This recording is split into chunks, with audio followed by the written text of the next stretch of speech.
The following is a production of DallasCowboys.com and the Dallas Cowboys Football Club. How about them Cowboys?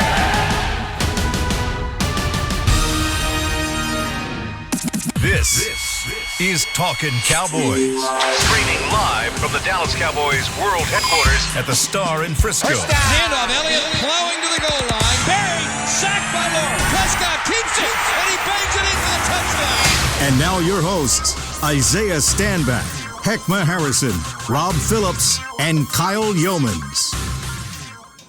It's the Thursday edition of Talkin Cowboys as we get you set for the Atlanta Falcons coming up this Sunday afternoon here on DallasCowboys.com. Welcome in, everybody. I'm live from inside the SWBC Mortgage Studios. You can see it back behind me, but we are virtual as always, or at least as always this year. Rob Phillips, Isaiah Stanback, and the great Heckma Harrison as we break down. And the great. The great. Yeah. Yeah, you got it great. There you go. The great Heckma Harrison breaking down this Atlanta defense versus the Cowboys offense today. We're really going to dive into how the Cowboys can look better on the offensive side of the football, and I know that's something that is really a big question mark amongst Cowboys Nation right now. But Rob, the thing is with me is I'm pretty happy right now because there's some reinforcements coming on that defensive side for the Cowboys in the form of Jordan Lewis, seemingly, because he was a full participant in practice yesterday. And this is a cornerback room that really needs some extra help. And the fact that he's available for a game where you have to stop a Julio Jones, a Russell Gage, and a Calvin Ridley, that's something that sticks out to me because he's definitely one of those guys who can make a play on the football, Rob.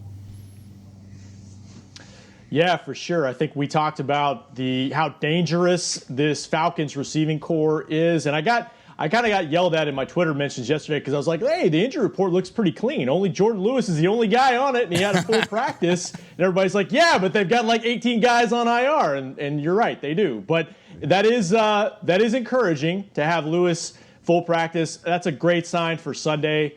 I'm not sure exactly how that might affect the rotation because Anthony Brown was kind of in that nickel role last week, and that's kind of been the battle between those two guys for a couple years now, who takes over the slot.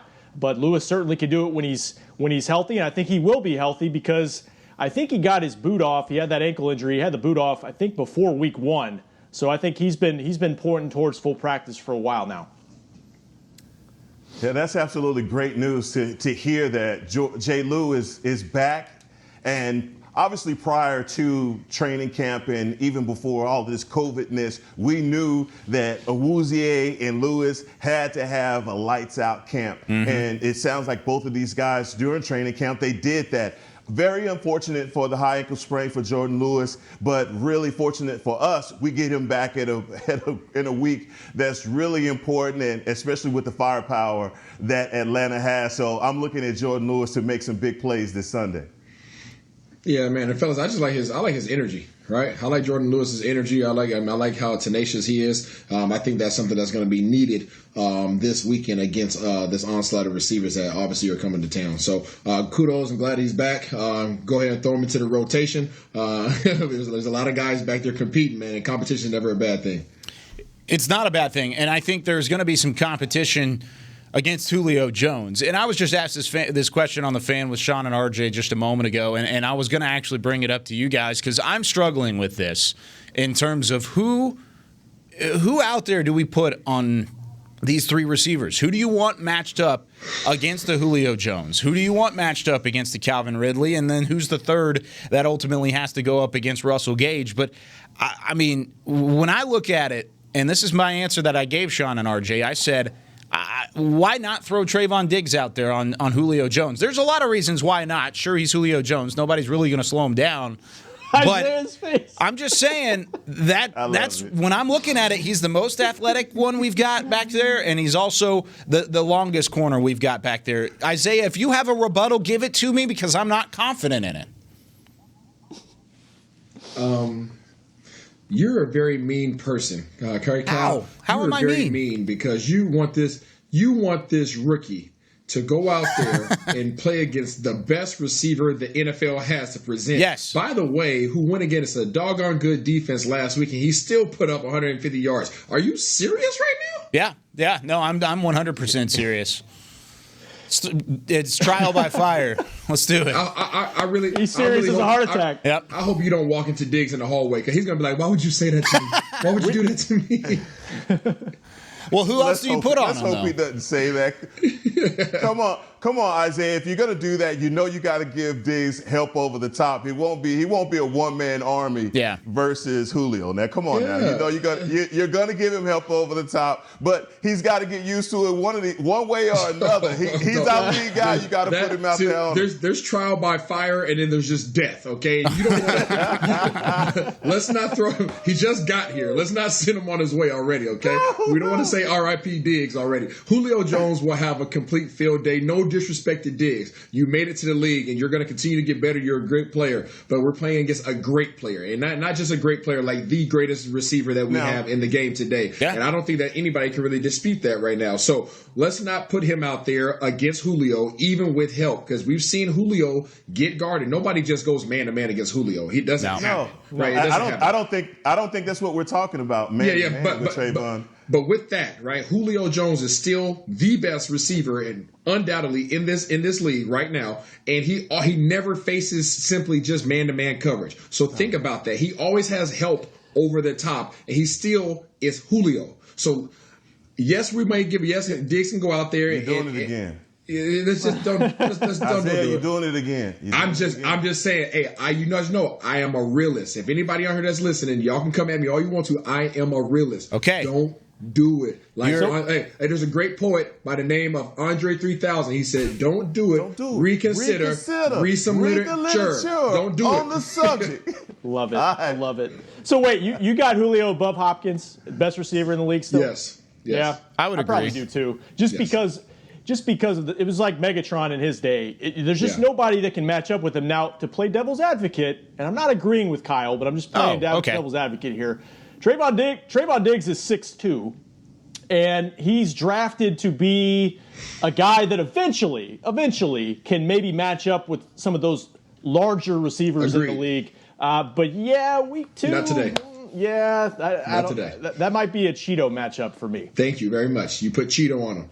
And you give Cheeto help, just like you give everybody else help. Just like you everybody else gives help whenever they play against Julio, and you take your chances. You roll your dice against Ridley and Gage. You try your best to eliminate their number one resource. You take him out the game, and you trust that you have enough talent on that side of the ball to handle everybody else that they have on their roster. But you do not let their number one beat you.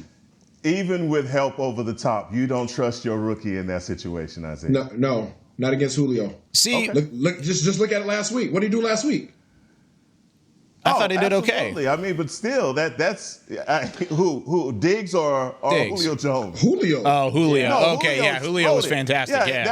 That happened.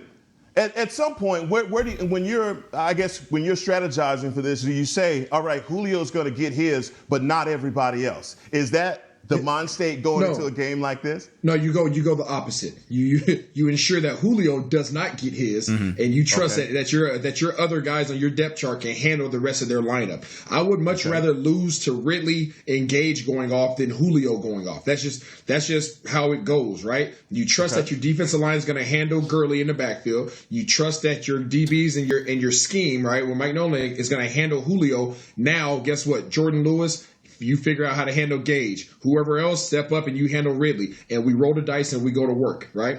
That's what you want to do. You do not want to give this guy an opportunity to get going because it's not just Julio Jones. You still have Matty Ice placing the ball in the exact spots for only Julio to catch the ball. So let's not just think about it. It's just receivers out there running routes on DBs. It's also a matter of the quarterbacks throwing them open whenever they may not be open, apparently. Remember, heck, it's not a Chrysler here. We're not dealing with just a Chrysler. No. I know exactly the one that we're talking about, and that's what I'm saying from a schematic standpoint. Would it be better that we say, look, we're going to obviously double this guy. We're not going to send someone out there to die by 1,000 paper cuts against him. It's going to be a situation where we double him, but at the same time, these other guys, I believe, are manageable. If we're going to go Awuzie against Jones and then go with Trayvon Diggs against Ridley and Gage with our nickel corner, I trust that. I trust that. But at the same time, it's just a give and take. It's going to be a situation where a veteran receiver like Julio, you can't just put the clamps on him and shut him down completely. He's too good. His game's too good. So that's just, my feeling on it is that's the approach that we have to have going into this Sunday. And if Were you guys encouraged by what Diggs did in week 1? Sorry, Kyle. Yeah. I mean, I'm encouraged by it. What was the question? What did you say? I'm sorry. Were you guys encouraged by the way Diggs played what he did in week 1? Because I was. I mean, if he were 3 inches taller, he might have had a pick. Yeah. And I thought he battled. But the way the Rams schemed things up, I mean. Yeah, nobody could. Yeah, I mean they're all over the place. I mean, but going into this week, Rob, like Diggs had a good week 1. Why would you take his confidence down? Right? Don't take his confidence down. Build his confidence. Put him out there on Ridley. Okay, listen up. You did a good job this past weekend? Nah, let's go ahead and step it up. Now you're sticking Ridley, right? Now that's your responsibility. Don't put that on a rookie to handle Julio. I don't think there's any team in the league, I don't care what rookie it is going to put a rookie on Julio. Okay. It's just not going to happen. Okay. It's just not smart. Going off of that, by the way, for those of you listening, if you haven't checked out Wednesday's episode, we talked a lot about cars. We talked about Bentleys and Chryslers and how Julio's the Lamborghini of the group. But here's the thing. So, Isaiah, if you're not willing to take that fresh car straight off the lot, driving it straight off the lot to go race the Lamborghini, would you be more willing to throw a classic car on there? What about Brandon Carr is what I'm talking about whenever you're talking about specifically putting a veteran out there to maybe cover Julio Jones? Yes, absolutely. I'll put Brandon Carr on Julio and give him help. I would honestly. It's not just our DBs that have their job cut out for them, right? Obviously, our defensive coordinator, Nolan, he has to figure it out. And I would personally, if I was a D coordinator, I would put cover 2 man on that side of the field. Wherever the heck Julio's at, I'm going to sit a defensive back on his inside shoulder that's closest to the ball. I'm going to have that guy turn his back to the inside of the field or turn his back to the quarterback. His job is simply to force Julio Jones to run any route outside. Right? Mm-hmm. And then you also have a safety over the top that helps it just in case Julio runs by you. So you're essentially pinning him and saying all your routes can only go in that outside 5 yards, outside the hash marks, outside the numbers, and to the sideline. That's where all your routes can be ran, and that's all we're going to allow for you to do. If you come inside, we have help. If you run by us, we have help. And you eliminate him out the game and just limit him to just those routes. Everybody else, go play ball, and we're expecting our defensive line to come back and have a heck of a response to their lack thereof this past week. I know D-Law is hungry. That's it. That is the key, because if you're talking about Julio Jones on out routes and all that, Matt Ryan is gonna have to have time to do that and go through his progression. So our D line has to get pressure this week. They have to. Last week, man, just look and be smart. Just if you looked at the game, you realize, man, that everything that Goff was doing was quick throws. Those little 5-yard dink and dunk, and those guys were taking it the rest of the way. And I think that any quarterback in the NFL would like to throw a 5-yard pass and see it go for 30 yards. So we definitely have to stop that. Rob, is there a chance that we see a lot of Brandon Carr because of this then in his first week back, even though it really hasn't been that long since he was actually plucked up off of the free agent market?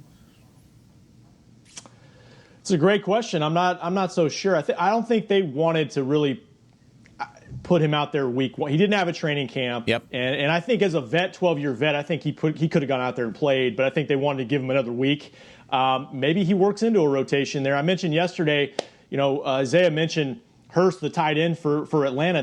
That's a type of matchup that I think Brandon Carr could thrive in potentially. I think we saw Darryl Worley take the tight end last week, and maybe that's a way he could get in and get some snaps. But it's such a there's so many numbers at this position. I'm not sure exactly how they're going to work them in unless they just make a change at safety, which I don't think they're going to do week 2.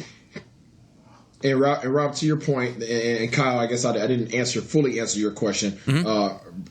With Carr being a 12-year veteran, right? He's your most experienced defensive back that you have now on this entire side of the ball. Yeah. And he has faced more number 1 receivers than Trevon Diggs has ever dreamed of, right? So the fact that he knows the ins and outs of number 1 receivers, he knows what Julio's done because he's faced them before, right? He knows what these guys' schemes are. He is so much more prepared to handle a situation such as this, which is, I'm going to go ahead and say it, this is a must-win game for the Cowboys. This is a must-win. All right.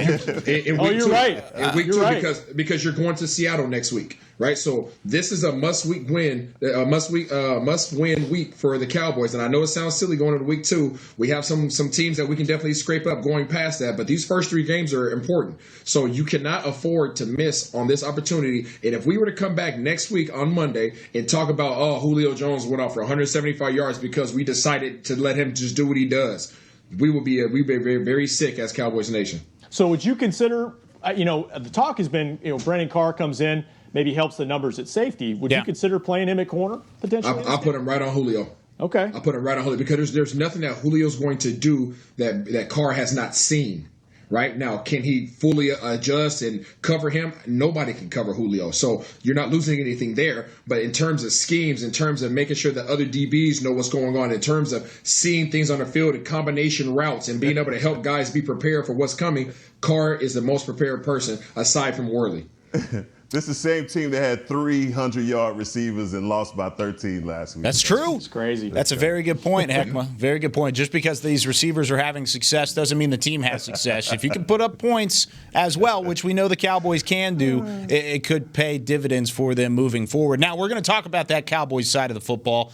Offense versus defense. Is Kellen Moore going to get more creative with his play calling? We're going to talk about it next here on Talkin Cowboys. Since 1865, Stetson hats are American-made with pride right here in Texas. And Stetson is proud to be on the field with America's team. Want to show your Texas and team pride too? You can. By purchasing your own Stetson, you can look just like how the flag guys do on field at every home game. Stetson hats, the official crown of all self-respecting Cowboys and your favorite football team. Get yours today at shop.dallascowboys.com or at stetson.com. Want to use what the pros use? How about the official men's skincare brand of the Dallas Cowboys, Jack Black? Right now you can get the Jack Black Starter, a curated collection of Cowboys locker room favorites for just $10 with free shipping. The starter includes 4 Jack Black skincare favorites plus a full-sized intense therapy lip balm. Go to getjackblack.com/Cowboys and use the code word TEAMJB. That's getjackblack.com/Cowboys. The Jack Black Starter, $10. Free shipping! Essilor is a proud sponsor of the Dallas Cowboys, helping fans see more and do more with our best vision solutions. Our lens technologies reveal a world more beautiful than you can imagine. For a limited time, get the Essilor Next Gen offer. When you buy the latest generation of Transitions lenses with select Essilor lenses, you can choose a second pair of clear lenses for free with qualifying frame purchases. Restrictions apply. Find a participating eye care professional by visiting EssilorUSA.com. Essilor. See more. Do more. We're back with a tasty treat that's sweeping airwaves and taste buds. It's new Dr. Pepper and Cream Soda. Let's take a listen. Dr. Pepper and Cream Soda's here. A new combo that's music to my ears, okay. Let's play. Cream Soda and Dr. Pepper time. Pour it in a glass of ice. Ah, music to my ears and mouth. New Dr. Pepper and Cream Soda. A delicious duet. Back to Talkin Cowboys.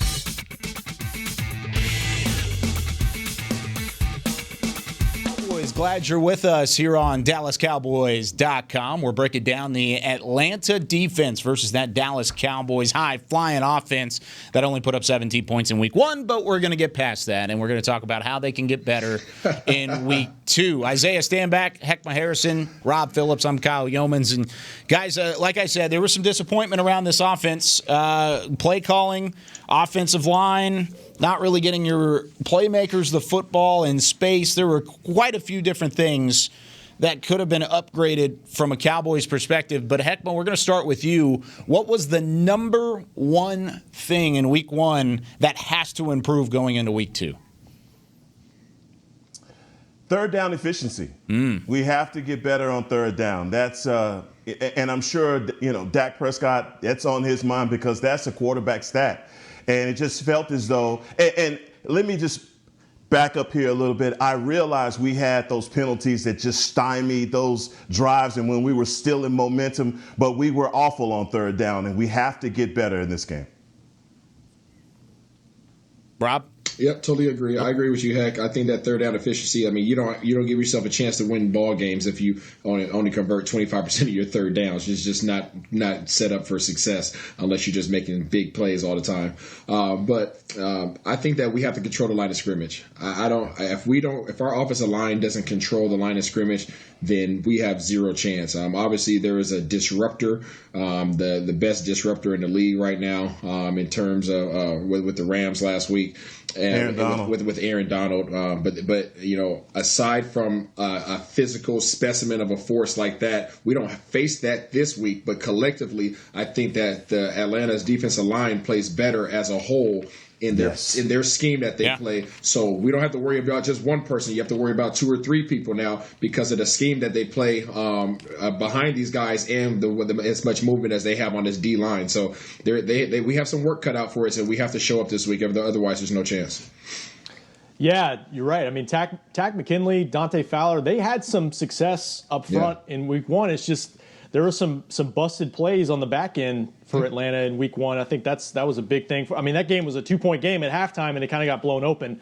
I'll take it a step further from third down and say red zone. And I wrote about this yesterday. It's just when the Cowboys have not been able to convert inside the 20 consistently, they lose games. They were 1-7 in games last year when they converted it 50% or less, and they were at 50% on Sunday night, and they lost. So it's 1-8 going back to last year. They just, they pile up yards. 380 yards, almost 400 yards. They would have been well over that if that Gallup play counted, and yet they're not matching that with the points. So that's the biggest thing to me. They've just got to find a way. That CeeDee Lamb play, they've got to be able to cash in. Yeah, I think I would be right there with Heckma whenever he's talking about the line of scrimmage, and Rob, you're mentioning it as well, but you have to be able to control the Tack McKinleys, the Grady Jarretts of the world. These are 2 top-level edge rushers. They're not necessarily the household names like an Aaron Donald, but they're both ascending players, and they're both guys that got to the quarterback in week 1 against Seattle and the Russell Wilson offense. But if this is going to be another game where Terrence Steele is starting at right tackle, are you worried, Rob, about potentially having problems over there at right tackle? I know we kind of talked about this a little bit yesterday, but in watching the film and looking at what Terrence Steele did, he stood up for the majority of the plays against that Los Angeles Rams defensive line, but is he able to do it 2 weeks in a row? That's a big question. I'm with you. I thought he battled in the game, and it wasn't really until I think the Leonard Floyd sack late where it really showed up. He had some trouble during the game. They all did because Aaron Donald was everywhere and he was pushing 3 guys around at times. But I think for his first time out, there was definitely some progress there. But yeah, it's something you've got to be mindful of. We talked about it yesterday. You may need some help, some chip help, whether it's a running back, a tight end, somebody on that side. So, we'll see what happens. And it's definitely something to watch because, like I said, and like Isaiah said, they have guys who can get to the quarterback. It's just I think as they fell behind in the game, it was harder to probably get pressure on Russ as the game went on last Sunday. Now, Isaiah, I know you actually were on the Seahawks roster back in 2010 whenever Dan Quinn was the defensive line coach. Any stories that kind of stick out from your time there and what you remember about Dan Quinn? Now, of course, he ended up becoming the defensive coordinator, and now he's the head coach. He's been the head coach for quite some time. But what stuck out to you a decade ago whenever it comes to Dan Quinn? Quinn likes to have fun. He's a high-energy coach who wants to get in your face. Obviously, he's passed off his defensive coordinator duties over to Raheem Morris, but they're both aggressive, right? They're both aggressive. I mean, these dudes got some juice in them now, both of them. So, you can see that in last week's game against Seattle, where we're gonna have to beat man coverage. So there's pros and there's cons to that. This defensive line is collectively better than what we faced last week, and they can get pressure up the field. But it actually hurt them last week against Seattle as well because guys were able to beat man coverage and make some plays. So, we're going to have to figure it out on the offensive line side of things, because Quinn is going to bring pressure. He's going to bring pressure. He's going to step up in your face with his DBs, and he's going to challenge Cooper. He's not threatened by any of these guys that we have. He's not threatened by Cooper. He's not threatened by Gallup. He's definitely not threatened by CeeDee Lamb until he shows them some more. So these guys are going to get up in your face. They're going to put hands on you at the line of scrimmage, and they're going to trust that their front four can get to your quarterback before you have an opportunity to break open as a receiver. So if we can block it up, and our receivers can beat man coverage, then we're going to have an opportunity at some big plays. I really don't see us chipping away, just moving the sticks. I think that this game, if we're going to have success in this game, I think it's going to have to come in the form of big plays, and that's going to require this offensive line blocking up this front four. Heckma?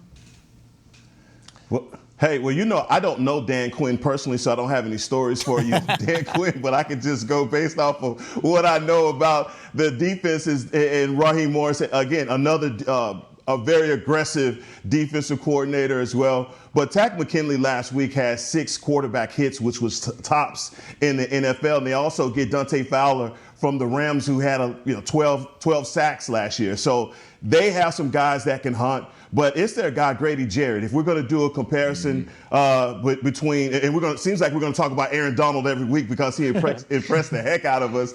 But Grady Jarrett, he's that high energy guy, man. He is so strong at the point of attack. His hands and feet work together. He's ripping guys and getting to the quarterback. He's a run stuffer. That's what he specializes in. And when you look at his numbers in comparison to Aaron Donald, he's right there as far as the statistics. I'm not calling him Aaron Donald. I'm just talking about the numbers. But when you talk about the one-on-one matchups, and that's where I think the rubber meets the road for the Cowboys, because if you're going to give our receivers one-on-one on the outside, especially Amari Cooper, I'll take that. But also there's another matchup that I think is really going to be interesting. Deion Jones for the Atlanta Falcons out of LSU, 6'1", 225 pounds, very aggressive linebacker, but he plays more like a rover. He's going to get one-on-one opportunities with Ezekiel Elliott in the passing game, and that's where I feel like we can exploit them. But guys, we have to play bully ball. We have to play bully ball, and we have to run this ball. Time of possession is going to be very important, because the best defender that we have for Julio Jones is the bench and Gatorade.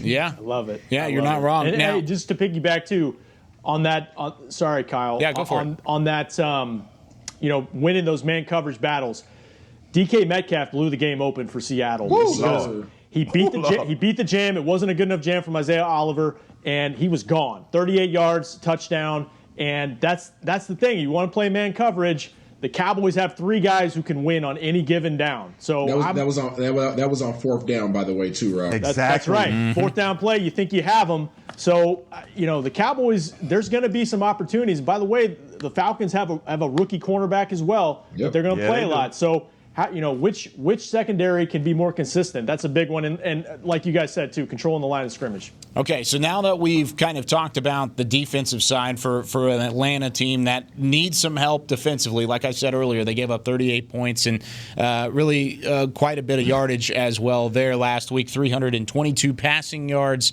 along with 84 rushing yards. They were good on the ground, but through the air, Russell Wilson really kind of tore them apart. Now, offensively for the Cowboys, we mentioned that the offensive line has to get better, but really a lot of the conversation this week has been centered around Kellen Moore and the play calling. It seemed like it was back to the conservative side of things that we really saw at the end of last year, and that's what was really frustrating for a lot of Cowboys fans. But Rob, when you look at this play calling and really the entire body of work for Kellen Moore, is there something that's concerning with you, or is this just really the way things were against a team last week that was destroying you on the offensive line?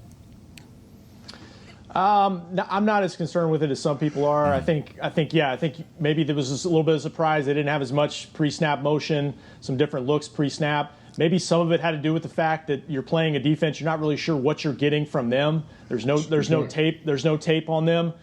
So maybe it'll change as the weeks go on. I do think you have to remember the way that the Rams played. Their safety's back. That affects your ability to go down the field, or at least you have to make adjustments off of that. You have a rookie right tackle that you want to protect. And so I know there's been complaints about running too much on first down. I think they tried to be balanced to help out their line, and get some balance established there. So I'm not that concerned about it. The biggest thing for me is the yardage is there. They got to finish drives and finish third downs because I think they're able to pile up yards. It's turning it into points is the biggest thing. And Rob, just to give a little bit more background for those that are listening out there, this isn't just a pick a play and we're just going to run it. Yep. That's not how it goes on offense, right? There's so much work that goes into this on the back end. These offensive coordinators, these defensive coordinators are playing chess games. It's literally they play 30 games in their head before Sunday ever shows up. So I can tell you for like a Kellen Moore, there's probably 300 plays that he has on that call sheet. Every play is broken down to this is a first down call, this is a 1st and 5 call, this is a whatever 1st and 10 call, this is a 1st and long call. These things are so broken down. The statistics are so minute. It's crazy if you guys were ever to see it on the back end because there's so much data, and those are the things that are going through their head. On third down, they blitz 67% of the time, but if we bring in 11 personnel, it drops down to 30%, right? So there's so many things that they're literally going back and forth within themselves before ever calling a play. And then once they call that play, now all of a sudden we can't be aggressive because if we don't secure the interior line of the scrimmage, we don't have time for Dak to sit back and throw some of these deeper routes and be more aggressive. So understand, people, Kellen Moore is really good. These guys have to take care of the things up front. And to your point, Rob, it was a first week without a preseason seeing what that defensive coordinator was going to do. So he had no idea, right, what the heck was going on. So some of that conservativeness came from, hey, let me sit and watch. Let me get a beat on this defensive coordinator. Let me see what his schemes are. Let me see what his tendencies are. So then I can start trying to figure it out. But they just never got their feet underneath them. So, Isaiah, do you mean that they are not drawing up these plays in the dirt? Absolutely not. This is not the same. Okay. This is not the same. Awesome. That's good, man. But I think everyone was. I guess the complaint last week, Monday morning, was we didn't see the creative plays that we had been waiting for, and it was this whole mystery. What is the offense going to look like? And a lot of people thought that it was lackluster.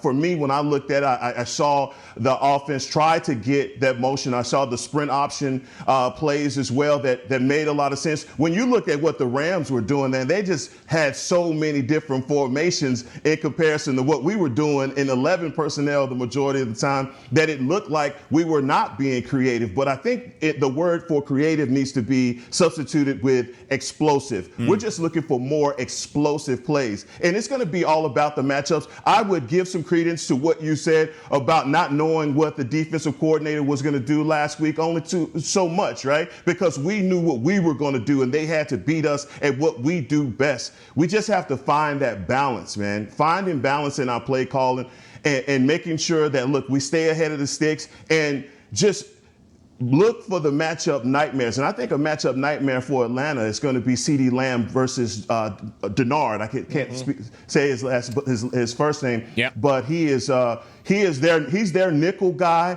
I mean, he had 10 interceptions since 2018, but I think that's going to be a matchup that we could take advantage of with our rookie. Yeah, there's some weaknesses back there, and I think the Cowboys are going to look to try and exploit some of those, much like how the Seahawks did in Week 1, and hopefully it leads to more success on the offensive side. I don't think there's any reason to panic whenever it comes to Kellen Moore and the play calling. It's Week 1. You have such a small sample size. Let's not be so quick to saying this coaching staff is the last coaching staff. It's a new era. Things are going to turn around. And I got a stat for you. This will come out later in the week on Big Facts on DallasCowboys.com, but Mike McCarthy, after a season opening loss, is 3-1. The only time he didn't win after a season opening loss was his first year as a head coach. He's won the last 3 times after opening the season on the wrong side of things. So hopefully that gives you a little bit more rest. Hopefully he can help turn these things around and get back to even 500. But with that being said, when we come back, is this a must-win for the Dallas Cowboys? Isaiah already said it was. I'm not so sure. We're going to debate about it when we come back here on Talkin' Cowboys. I'm Jay Novacek, former tight end for the Dallas Cowboys. Back in the day, I was the guy who always got the tough yards, and that's why I run with John Deere today. In fact, I have a John Deere 3025E tractor that can handle any yard work I need to do, even the tough yards way out back. So if you have 1 acre or 1,000, John Deere has the equipment that's just right for you. Visit a John Deere dealer today and run with us. We are the official tractor provider of your Dallas Cowboys. Essilor is a proud sponsor of the Dallas Cowboys, helping fans see more and do more with our best vision solutions. Our lens technologies reveal a world more beautiful than you can imagine. For a limited time, get the Essilor Next Gen offer. When you buy the latest generation of Transitions lenses with select Essilor lenses, you can choose a second pair of clear lenses for free with qualifying frame purchases. Restrictions apply. Find a participating eye care professional by visiting EssilorUSA.com. Essilor. See more, do more. We're back with a tasty treat that's sweeping airwaves and taste buds. It's new Dr. Pepper and Cream Soda. Let's take a listen. Dr. Pepper and Cream Soda's here. A new combo that's music to my ears, okay. Let's play. Cream Soda and Dr. Pepper time. Pour it in a glass of ice. Ah, music to my ears and mouth. New Dr. Pepper and Cream Soda. A delicious duet. Want to use what the pros use? How about the official men's skincare brand of the Dallas Cowboys? Jack Black. Right now you can get the Jack Black Starter, a curated collection of Cowboys locker room favorites for just $10 with free shipping. The starter includes 4 Jack Black skincare favorites plus a full-sized intense therapy lip balm. Go to getjackblack.com/Cowboys and use the code word TEAMJB. That's getjackblack.com/Cowboys. The Jack Black Starter, $10, free shipping. Back to Talkin Cowboys. Whether you're watching from home or cheering in the stands with Essilor lenses, you'll be seeing every exciting play. Book an appointment at your local Essilor experts and find the perfect Essilor lenses for you. See more, do more, Essilor. Guys, final segment here of Talking Cowboys. Kyle Yeomans, Heckma Harrison, Isaiah Stanback, and Rob Phillips has a stat for us because I don't think this is a must-win game based off of the fact that your division is still pretty weak whenever you talk about the Washington football team, the Philadelphia Eagles. Who's 1-0? The New York Giants. Yeah, they are 1-0, but it's because they played the Eagles, who had no offensive line. So Isaiah already said it's a must-win. Rob, are you with him in that regard? And what is your stat? Yeah, I'm with Isaiah because it's pretty damn close to must-win based on the numbers. According to USA Today, since 1990, the team, since that was when the league expanded the playoff field to 12 teams, 12.6% of teams that have started 0-2 have actually rebounded to make the playoffs. That is not a good percentage, and that means that it's about as close to must-win as it gets. Now, could they rebound? Sure, but you don't want to be on the wrong side of history, guys. So, Rob, you're saying you don't want to go to Seattle 0-2? I definitely don't want to go to Seattle 0-2. And neither do I. I'm not saying I want any of that.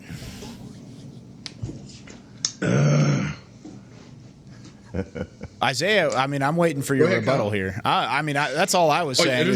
There was no rebuttal to what Rob said. Listen here. The Cowboys have absolutely everything that they need to have a heck of a season. Mm-hmm.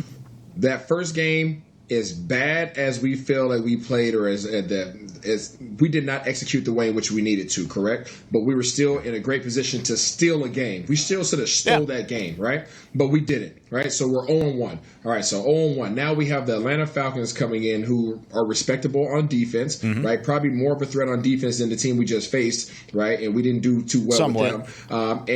But there's going to be a great opportunity for big plays because of the man coverage and because of their chances of blitzing and taking risks, right? But then, on the other side of the ball, what do we do? Right? What do we do in terms of stopping Julio and all these other highly acclaimed veterans? So we're going to see, right? But should we fall, right? Obviously, we all hope they win. But should we fall, you are going into the Seattle Seahawks, who are looking like muy caliente. They have all their pieces for the most part, that they've had over the past years that have made them a pretty doggone good team. And they actually have gotten better because they have probably the best safety duo in the league. And we're going into their home 0-2 potentially. God. It's not what you want to do. I'm just saying, it's not what you want to do. So you heard the statistic of going 0-2, your chance to come back to the playoffs. And Kyle, I heard you talking about how this is not the Washington of the old. They got a heck of a defensive line over there. You got a great defensive line. I'm not necessarily sold on the rest of their team, though. That's the thing. But was anybody sold on the 49ers until about week 4 of last year? Nobody. That's a little different, there is though. Always a team that. Why is it different? What? Because of all the Washington talent that they football had team on offense and come on, man, it's not even comparable. Not with the 49ers. You're probably right, but let's wait and see. I just don't. Garoppolo and Look, confidence is a heck of a tool. That's all I'm gonna say. Let me say this, guys. What we did not do was sing "Happy Birthday" to the NFL. It's the 100th birthday of the NFL. Because 15 guys met in Canton. This is the reason why we're here. I just want to bring this is an escape tactic is what this is. Yeah, Heckma is the guy who comes in come on, and dog. just Come tries on, dog. to separate everybody. Come on, man. Like, that's what Heckma's doing right face now. This question. Yeah, he doesn't want to hear this. I said it last week. Yeah. I said it last week. There is a real chance, right? Now, I'm not saying that this is a for sure thing, but there is a real chance that the Cowboys can start this year 0-3 if they don't strap up tomorrow. On Sunday. I'm sure there's a stat for that as well. Teams that start 0-3 that actually get to the postseason. So where's that, Rob? I'm sure you got that handy somewhere under your desk. You just pulled that one out, so I'm sure you got another stat. I don't have that one. And look, 12.6% is not the end. It's not 0%, but it's not great. I could hear the stress in your voice though. When Isaiah was talking about Seattle, you made a oh boy! 0-3. That would not be man. Right there. I can't, because every week, man, Isaiah puts his facts together, and that's what he does. He bogs you down with his words and the facts, and it makes you second guess what you had. I'm not gonna let him do that to me, because he's building the other teams up so big that you're like, oh my God, our guys are millions. Come on. I just don't feel that way about my team. But if we're talking about a must-win game, I'm gonna agree with you guys. We have to win. This is a must-win game, because the last thing we want on Monday is for the sky to be falling and we want to get rid of it, get rid of everybody. I'm telling you right now, Atlanta is ours. We're going to have fried bird at 12 o'clock on Sunday. Oh, my gosh. By the way, our fantastic producer in the back. Is this a must-win, Kyle? I don't think so, but I would say it's an extremely important game, and you need to win it, but it's not a must win. It's not one of those, if we start 0-2, you're not making the playoffs. That's what I consider a must win. No, That's it's not a playoff game. Exactly. It's not a playoff game. Completely. But it's big. I'll leave it there. It's big.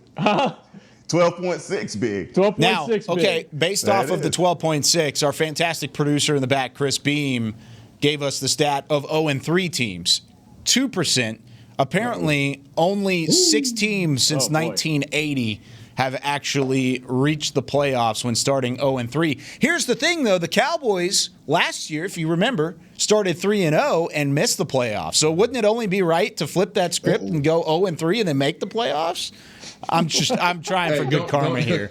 That's all I'm doing. Don't do that. I'm looking for good karma. And Kyle, and just to give a little bit more backing to the reason why I say this is a must win. Okay. Yes, the division sucks a little bit, okay, but these guys are getting better, all right? But we're also we have to face the 49ers this year, the Baltimore Ravens, the Pittsburgh Steelers, the Arizona Cardinals, who look like a doggone old school St. Louis team with all their weapons they have right now. There's some games on this schedule, so we need to get off to a quick start and get these W's early so that you can account for mistakes later on. Yeah, I mean, it's not I completely a first place agree. schedule, but it sure feels like one. Yeah, it'll be tough for the Cowboys, especially if they fall this week. We will give our predictions tomorrow, 9:30. Join us. It's the final weekday edition of Week 2 as we lead into the weekend, and hopefully the Cowboys come out with a win against the Atlanta Falcons at noon Sunday on Fox. Fox. But that's going to do it here for Talking Cowboys. So glad you've been with us here over the past 45 minutes. Join us tomorrow, Prediction Day, here from the Star. For Heckma Harrison, Rob Phillips, and Isaiah Stanback, and our great producer, Chris Beam, I'm Kyle Yeoman saying so long. We'll see you tomorrow on Talking Cowboys. This has been a production of DallasCowboys.com and the Dallas Cowboys Football Club. How about this, Cowboys? Yeah!